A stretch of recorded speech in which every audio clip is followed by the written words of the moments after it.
ایک بھائی کا سوال ہے اور یہ سوال ذرا حیا کے خلاف ہے، لیکن چونکہ مجھ سے اس حوالے سے بہت سارے لوگوں نے سوالات کیے،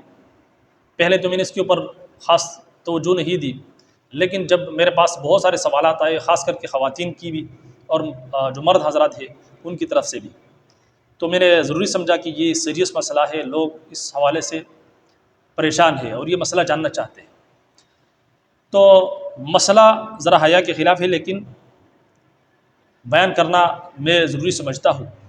سوال یہ کیا گیا ہے کہ میں جب ہم بستری کرتا ہوں اپنی بیوی کے ساتھ جب ہم بستری کرتا ہوں، میرے ٹائمنگ کم ہے اور بیوی کی جو ٹائمنگ ہے وہ زیادہ ہے، یعنی بیوی کو انزال بعد میں ہوتا ہے اور مجھے پہلے انزال ہو جاتا ہے۔ تو اس لیے جو بھائی ہے انہوں نے سوال کیا ہے کہ میں پہلے ذکر داخل کرتا ہوں، پھر اس کے بعد ذکر نکال کر جو ہے انگلی داخل کرتا ہوں، انگلی کے ذریعے سے اس کے جو جذبات ہے وہ ابارتا ہوں، اور پھر جب وہ انزال کے قریب ہو جاتی ہے دوبارہ میں اپنا ذکر داخل کرتا ہوں، اور یوں جو ہے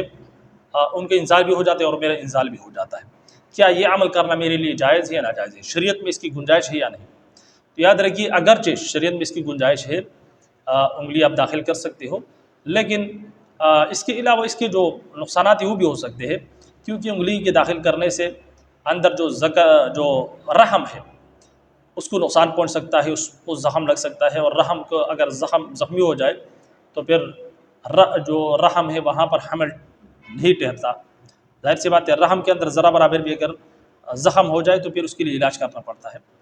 تو اس سے یہ نقصان ہو سکتا ہے۔ اس کے علاوہ ایک نقصان یہ بھی ہو سکتا ہے کہ جو بیوی ہے اگر وہ اس عمل کے عادی ہو جائے، یعنی انگلی کے عادی ہو جائے، تو پھر اس کو جو ہے وہ شوہر کی ضرورت نہیں پڑے گی اور پھر وہ اس عمل کے اندر مبتلا ہو جائے گی، خود یعنی اپنے انگلی کے ذریعے سے جو ہے وہ اپنے جو خواہش ہے وہ پوری کرے گی۔ یہ نقصانات ہو سکتے ہیں، البتہ شرعی حوالے سے جو ہے اس کا مذائقہ نہیں ہے، لیکن اس کے لیے کوشش یہ کرے کہ جو خواتین ہیں اس کے خاص اعضاء ہے، اگر وہ خاص جو اعضاء ہے ان کو حرکت دینے سے جو ہے خواتین کی جو شہوت ہے وہ بڑک جاتی ہے، تو کوشش کرے کہ آپ جو ہے پہلے دخول نہ کریں، پہلے جو آپ ان اعضاء کو جو ہے وہ ان اعضاء کے ذریعے سے آپ ان کو حرکت دیں، ان اعضاء کے ذریعے سے ان کے جذبات جو ہے اباریں، اور پھر ان کے جذبات جب ابھر جائے تو پھر اس کے بعد اب ہم بستری شروع کر دیں۔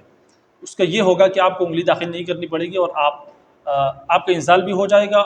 اور بیوی کے انزال بھی، چونکہ وہ پہلے سے آپ نے اس کے جو جذبات ہیں وہ ابارے ہوئے ہوں گے، تو پھر آپ کے دخول کے بعد اس کا انزال بھی ہو جائے گا اور آپ کا انزال بھی ہو جائے گا۔ یہ ایک طریقہ ہو سکتا ہے۔ البتہ جو شرعی مسئلہ ہے وہ یہ ہے کہ شرعی حوالے سے اس کی گنجائش ہے۔ جو لوگ یہ پوچھنا چاہتے ہیں کہ یہ جو عمل ہے یہ حرام ہے یا جائز ہے یا ناجائز ہے، تو البتہ شرعی حوالے سے اس کی اجازت ہے۔ تو امید کرتا ہوں یہ جو مسئلہ ہے آپ کو سمجھ میں آ چکا ہوگا۔ اللہ ہم سب کو دین کی صحیح سمجھ